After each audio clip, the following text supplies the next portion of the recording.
But the biggest night of the year for music was Sunday night at the 67th Annual Grammy Awards in Los Angeles. Throughout the show, they raised $7 million from viewers' donations to Music Cares, which will help the victims of the recent wildfires.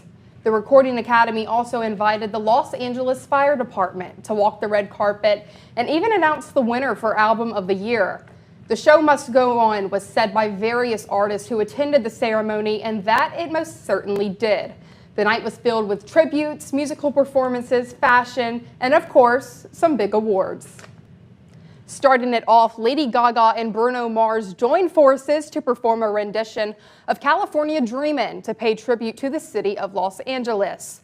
Later on, artists like Wicked star Cynthia Erivo, Stevie Wonder, Janelle Monáe, and even Louisiana native Lainey Wilson paid tribute to music producer and composer Quincy Jones, which included hit songs like Fly Me to the Moon and We Are the World.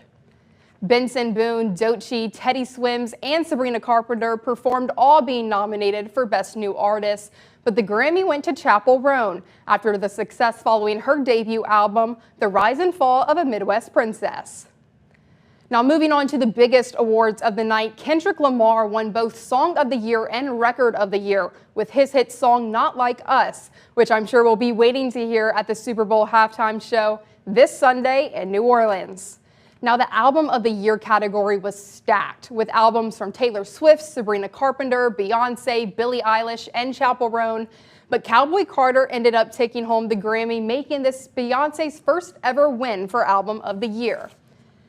And before we finish our recap, let's take a look at some of the most talked about looks on the Grammys red carpet.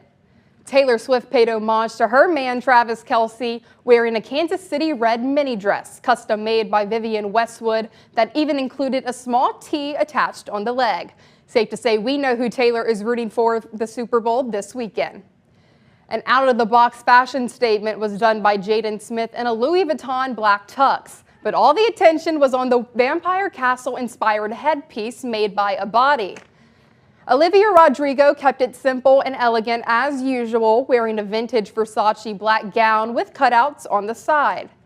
Now, Troye Sivan was bringing some cooler tones to the carpet with this periwinkle silk suit designed by Prada. We don't usually see a lot of pastel colors like this on the Grammys carpet, but Troye definitely made it work.